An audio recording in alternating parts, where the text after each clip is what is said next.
All right, everybody, welcome back. We are here at day 3 of ICC 5 here in Lebanon, Tennessee, and we have got an I Know You Hear Me Hyperspace Heroes Super Show, and we are joined by the man himself, Spencer Wilding. Spencer, thank you for being here. Yeah, thanks for having us. How are you? We are doing fantastic, and I'm going to be honest, I'm not used to sitting next to somebody so giant. I'm used to actually being against them in the ring, so that knowing that I'm not going to get body slammed here is a nice change. So you're a wrestler? Yes, sir. Yeah, oh, yeah.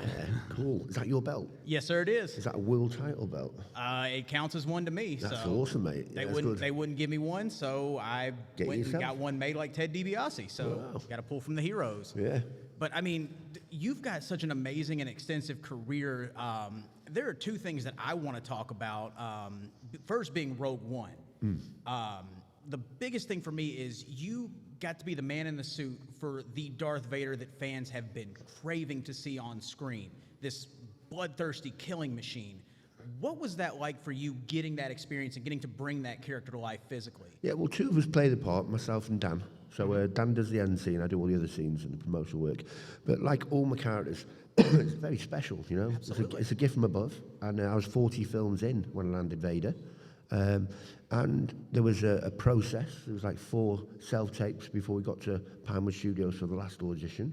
And the last audition was quite moving, you know what I mean? There was a little tent in the room. They pulled the tent back, drawn it open, and there was the helmet, the boots, the pants. Man.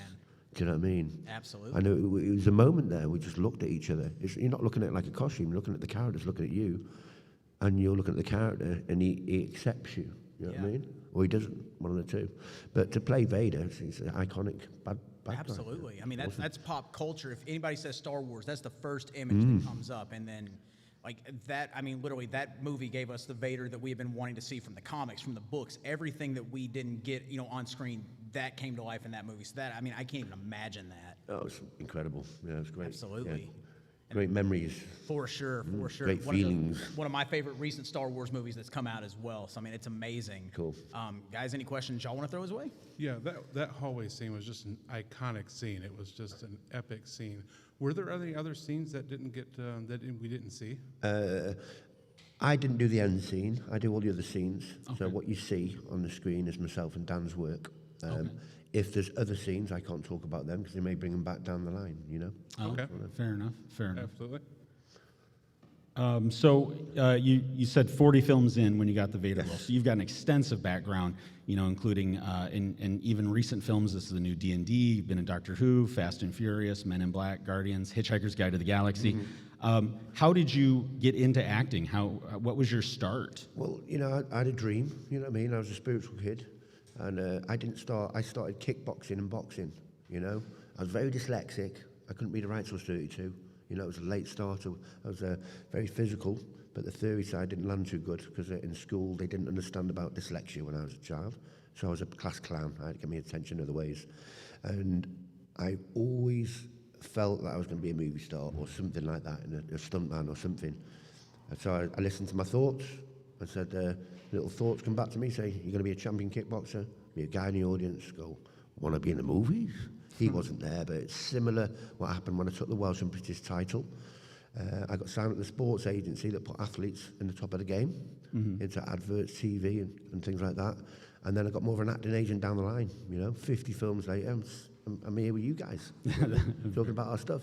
Very cool. Very good. So you went from sports into the acting realm. Did you start in like stunts, or what was your first? My first ever role was playing the werewolf in the Prison of Azkaban. Oh, very cool. And then I was doing Hitchhiker's Guide to the Galaxy and Batman Begins. I was doing them two at the same time, bouncing from set to set. And then it was Beowulf and Grendel and Dead Man's Cards, Eragon, Stardust, Golden Compass, Game of Thrones, Ghost Rider, Men in Blacks, Victor Frankenstein. There's so many. I've got to look at the resume. I've got to go to IMDb. What did I do, So that actually gives me two questions, because I didn't realize that the journey I'm on right now, because I'm also an actor as well, and you mentioned, the professional wrestling title there. I started as a professional wrestler, journeyed over into the acting world, started with voiceover, then got into action, improv, and all that. What would your advice be for somebody who is, interested in going down that path, but may not do it because they're self-doubting or they're talking themselves out of it? What would your advice be in that regard? How I got in was from the sports. The boxing ring, the kickboxing ring was my dream machine. Right.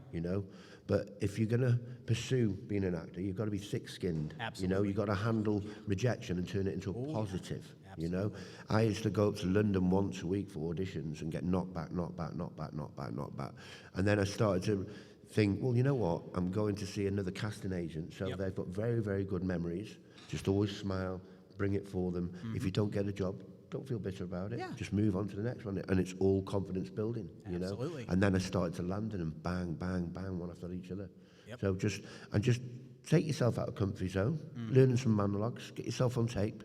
Yep. Maybe do something within the family and get them all around the dinner table and stand up and give them a performance, and then move into the schools or whatever, or get yourself in some drama classes. Oh, for sure. Do all that stuff. It's all good, And when it's your time, never give up. Ever give up, and don't let anybody think and tell you that you can't do it, because it's rubbish. You might have to get a normal job, to feed that dream. So, but just never ever give up. Absolutely, and that's where I'm at right now. Normal job to feed that, support the family, and it's a process. You get the reps in, you go through lulls. Sometimes you get the little victories, and you just build it on to the next thing. And going back to it too, you mentioned being on 2 sets. Going from 1 set to 1 set. I come from a world of professional wrestling where it's sit around and wait, do 1 take, and you're done. You have to knock it out of the park, or it is what it is. You go to a set and you're doing multiple takes, doing it over and over again, and that can be an all-day process, 8, 12 hours, however it may be. How did you balance doing both of those at the same time? It was just, I didn't come from any acting school or nothing. I was just the big man upstairs helped me get in. Oh, yeah. You know what I mean? And so I was like a kid in the park. You know what I mean? Right. I was giving Harry Potter and Daniel and Amani kickboxing lessons. Me and Alan Rickman were singing Happy Birthday to Dan on his 14th birthday.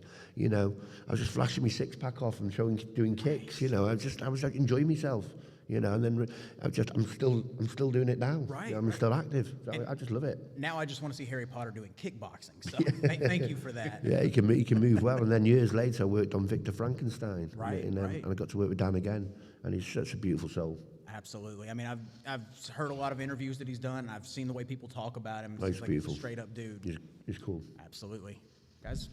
You've had some pretty iconic roles out there. What was one of your other favorite roles that you had? It's a great question, but like I say, I love them all, right? They're all my friends. When it comes to the martial arts, probably Green Street. If you haven't seen that film, it's a trilogy. It's Green Street 1, 2, and 3. I'm in number 3. I'm the lead baddie in that. I fight Scott Adkins. Scott Adkins is the head of West Ham. I'm the head of Millwall, and he's not very nice. He'll smash your face in. He does a lot of other things, but there may be some kids listening, so we won't get the old bleeps going on. When it comes down to monsters, love playing the Doctor Who's, Frankenstein and Wolfman. That's so cool, playing the Wolfman and the Wolfman. Mum used to say to me when I was a kid, stop kicking people and stop being a monster. I ended up being a professional kickboxer and a monster in the film, so there was something in it. I love it. It's great. Awesome.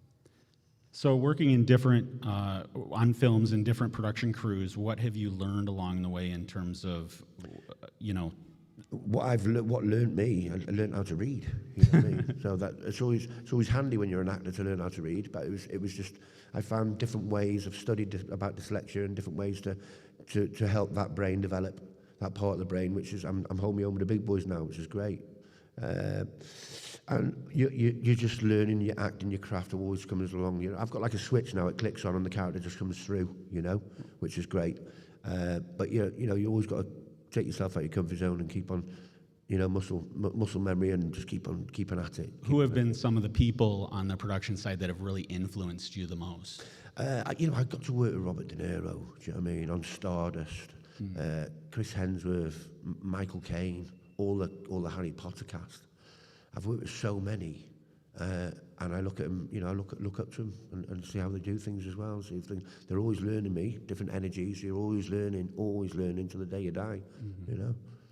What's something that when you got into this that you've learned since getting into this that you just never expected? I don't know. Sort of. I love going to the Comic Cons. So I know it's going off the question a little bit. No, that's fine. But I'm around different energies all the time. But normally I'll bring my energy with that character or give it that character that energy. And it's good to bounce off different energies. You know, it's great. Yeah. You know what I mean?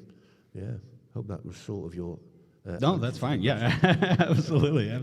I think that's something that's really cool about the convention we're at this weekend too, because the actors are having, the actors and the guests are having just as much fun as the fans that are here. And just seeing you guys give it back to them and making those moments, and then they're making moments and memories for you too. I mean, it's an absolutely magical thing. Yeah, you know, time is precious, man. You know, Yes, it's priceless. for sure. And people are coming out and spending time with us.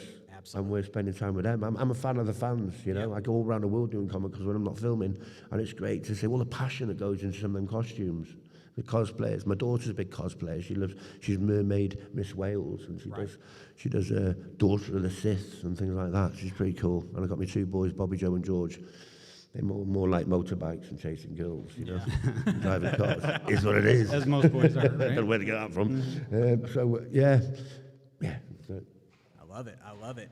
And then, go ahead. Can you tell us a little bit about what you're working on right now? At the moment, in between jobs, so I've got a few auditions going on, but I've got some great shows. I can tell you the productions' names, but can't, you know, we NDA'd, so we can't really talk about it. So we've got Dungeons and Dragons out at the moment. We had Devil Conspiracy at the beginning of the year. Now we may have a Toxic Avengers coming out this year sometime. So I'm really looking forward to that. Oh, wow. Borderlands is coming out. Then we've got Judgment of Paris and something else. So it's a busy year for releases for Spencer Hardy and all his many friends. Yeah, we're looking forward to them. Yeah, man. Just out of curiosity too, I've noticed certain trends, or it seems like they happen. When you book a job, do you notice that it seems like the floodgates open and here comes another one, or is it? It is like buses, three coming at the same time. Yep. You know what I mean? And sometimes you might have to work them both or all three, Right. or sometimes you can just choose one. All about the productions, the dates, Absolutely. and things like that. You know. For sure, I love it. And then, with the kickboxing background too, did that lend to help with any of the physicality and the stunt work? For sure, yeah, for sure. You know, the boxing ring gives you different confidences, you know, and some of my characters are quite mean, so sometimes you'll go back to different parts of your life and pull bits. Right. It's like Green Street, you know. If it wasn't for my martial arts back then, I wouldn't know how to pull that character off. And it enhances your confidence. Any kids out there, if you want to get into the movies and stuff, or anything you want to enhance in any job, get into your sports. I recommend boxing and kickboxing. It's awesome, you know, and it's great for self-defense. But it enhances your confidence. If you're 10 years old, you train hard, you're going to get the confidence of a 20-year-old in about a year or two. For sure. Yeah. And then, we mentioned earlier that you were in the Fast and the Furious franchises too. I know on your banner out there, you have a picture of you and The Rock. Did that help with y'all's, like any, scenes y'all had where physicality may have been involved, where he's got that background, you've got the kickboxing background? Did that help in those scenes? Well, no, he just knocks me out in one punch. I remember how I got that job. I was working on Men in Black International, and we were over in Italy on one of the islands over there. And my son was a massive Paul Walker fan. So when Paul Walker passed, Right. he didn't come out of his room for a week. And he said, "Dad, it felt like you died." I said, "Well, that's a powerful act that's done to you." You know, I'm saying to my son, one day that I'm climbing up the ladder, maybe I'll work on a Fast and Furious one day, and I'll get to meet him.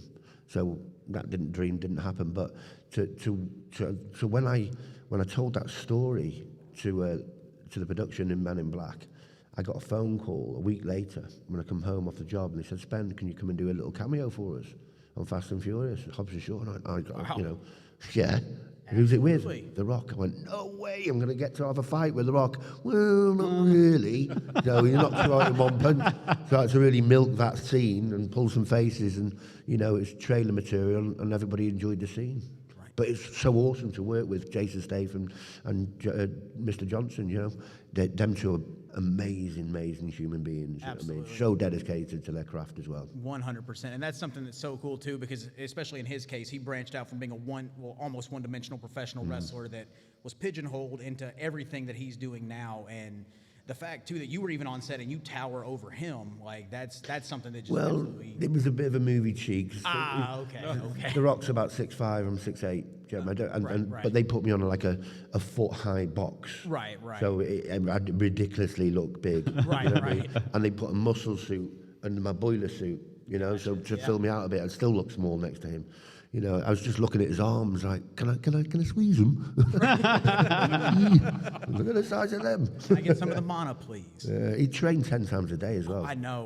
Oh, mate, you know, he let me train in his little gym at once, and I was in awe of him, his dedication. Absolutely. In awe of him. He still stays such a humble person on top. Yeah, for sure.